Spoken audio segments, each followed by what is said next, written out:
Hey there, this is Joel Rich with another MSP tutorial. This video is building on a previous video, so if you haven't seen it, you might want to watch it.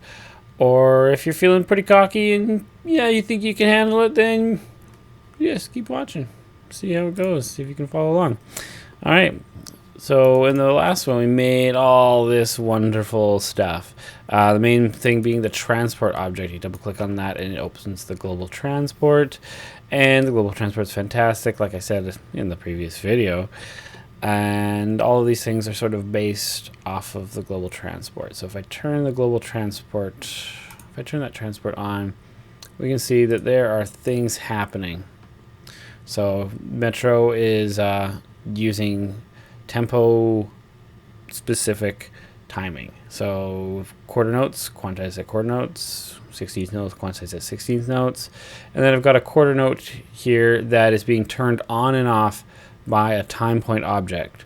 So it's at the second eighth note in the first bar, it's turning it on and off. So it's going to play on the off beat.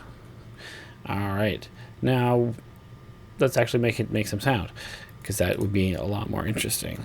So I'm gonna make an easy deck, and I'm gonna make a few other things just to control this nice. So I'm gonna make a gain object's always good, and I make an OMX 4-band because it's also good. All right, and okay, so what's the first thing we're gonna make? How about the kick drum? Let's make a kick drum. What a cycle object at 40 hertz. So cycle creates a sine wave, and it's a nice low sine wave, and that'll give us a reasonable bass drum sound. Like, all of these instruments are gonna be super simple. Like, they're just nice basic Max MSP instruments, just basically composed of the simplest way to do it. Okay, so the cycle, to make it sound like a drum, it has to have an envelope that sounds like a drum. And so I'm going to make a line object, and this will control the volume. So it'll go from 0 to 1, and when it's at 1, that means it's at full volume, and then it'll ramp down back to 0, which means no volume. And that will give us a bit of a drum sound if we program it correctly. We'll give it we got to tell it what to do. So we'll give it a message. It says go to 1, take about 1 millisecond to get there.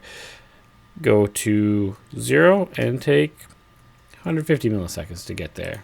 So the sound will kind of die off over a period of 150 milliseconds. All right. So if we plug this into the compressor there, and I plug this in here, and I guess I have to turn up the volume. There we go. We've got some sound. All right. So next thing, what's the next one? How about a snare drum? So I'm just going to copy this because this is our little envelope generator, and I'm going to make a noise object and plug that in there, and then plug both of these things in to the top here. I'm just going to reset this because sometimes it gets out of hand. There we go. Now these are going. But the thing about noise is it's perceived as being much louder than a 40 hertz sine wave. So I'm going to turn it way down. I'm going to do it 0.2, and I'm going to kind of make this one kind of do a little bit more of a curve. I'm going to tell it to go to 0.1 over 50 milliseconds. So it's going to die off a little bit faster. All right. There we go. Nice. Okay, so what I've done here is basically pasted in a couple of basic groove objects that I made in a previous tutorial. So if you're wondering what these are, what they're doing, then watch my tutorial about the groove object. But what I'm going to do here is I'm actually going to make it more of a useful synth sound for this. And I do that by using the function function object, which is a pretty cool object. Make it a little bit smaller.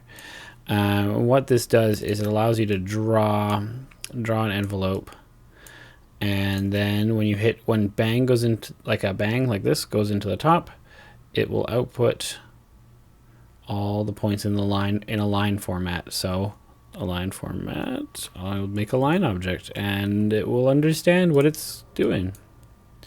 Just plug that in there, and now it's going to make a little envelope.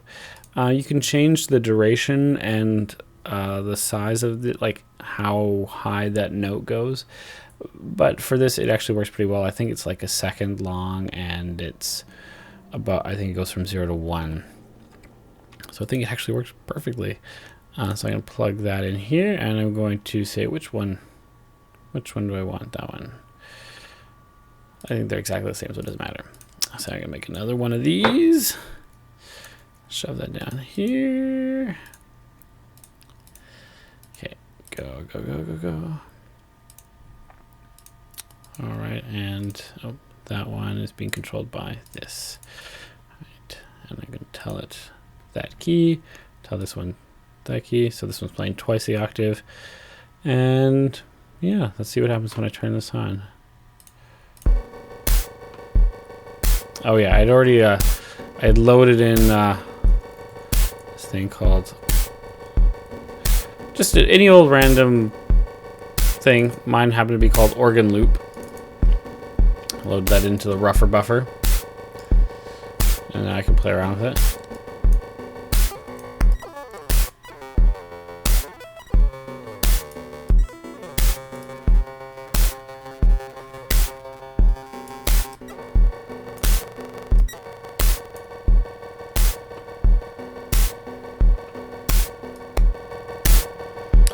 Yeah, that's pretty much it. That's a really basic way to make a little bit of sequence sound, and you can speed this up and slow it down.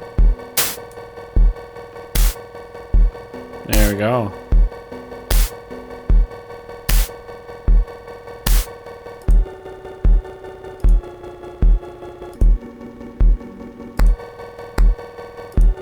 Alright, so that's it for this tutorial, and if you found it useful and you want to see more of this kind of stuff, then maybe you could subscribe or hit like or something like that.